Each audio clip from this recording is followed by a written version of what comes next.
still with us. He won't go away. He's still with us.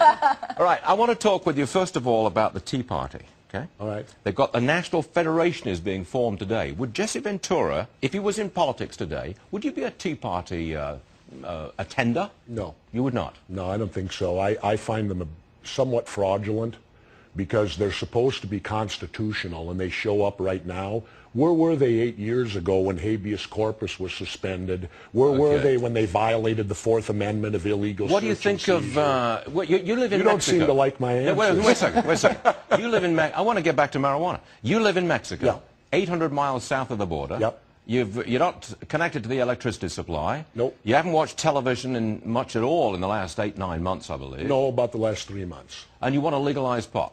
Absolutely. Okay. What about the border? You're all upset about the border. 17,000 dead. 17,000 dead. That's more than die in Iraq and Afghanistan combined right now in 1 year at the border. We have the ability to end that by legalization. You think that legalization of marijuana in America drugs, that's the first step. You think that if you legalized all drugs in the United States of America, we would end Mexico's criminal problem on the border? Yes. We would? Yes. Okay. Absolutely. In the meantime... It's identical to the prohibition of alcohol. When we prohibited alcohol, which created the border towns because everyone ran over the border to drink, but when all you're doing is making criminals wealthy, because prohibiting things doesn't mean it's going away. It just means it's going to be run with a criminal element. In the meantime, we've got this border problem.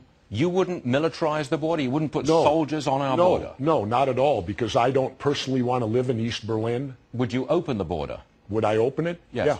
You would? More so, absolutely. So you're an open borders kind of guy. Look at it this way. If we stop the illegal immigrants from coming across to work, that'll collapse the California farm system. The agricultural system of California will collapse. The economy of Mexico will likewise collapse. Why would we want to collapse two economical systems just to stop people from coming across the border? Well, that's because we have so many entitlements in this country, and we just heard from our AFL-CIO chief. That's because people need to understand that, yes, guess what? You're going to have to work those farm jobs, people in America. You're going to have to do that, and you're going to have to work manufacturing jobs for less money. It's a fact going forward. You're going to have to do it. Okay, well, that's fine. If you got to do it that way, great. But the point of the matter is again, you know, I don't want to live in East Berlin. You know, I don't want to live where, and coming across... But do you want to pay for illegal immigrants that are now coming over the border when the border's wide open? Our healthcare is already a problem. Here's the deal. Don't blame the immigrant. Blame the people that make the laws that allow them to get this. There's where you got to go. Wait a minute. Yes, it's illegal to show up at a hospital and be refused treatment, whether you're a legal immigrant or not. Right. You say that should change that? No, the case is... Deny service in the hospital emergency room? No. That isn't what I'm saying. I'm saying give them the ability to go to the doctor and not the emergency room, because the emergency room costs 80 to 90% more. So we pay to insure them? Well, who's going to pay for them, Governor? Well, stop the wars. That'll help. Come on. Get out of it. Come on. That means the taxpayer has to pay. Well... Right?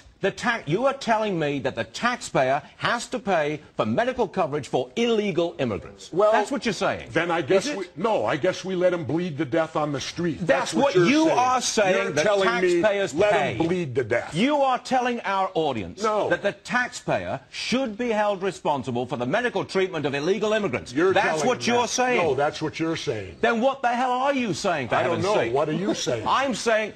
All right, I think enough is enough. The governor's book is this, ladies and gentlemen. Thank you. It's called, let's get the title, American Conspiracies. Governor, we thank you very much indeed for joining us. Let me finish with this. Go to the national sales tax and you won't have to worry about the income tax. Yeah, which hits Abolish everybody. the income tax and go to a national sales tax. Here come your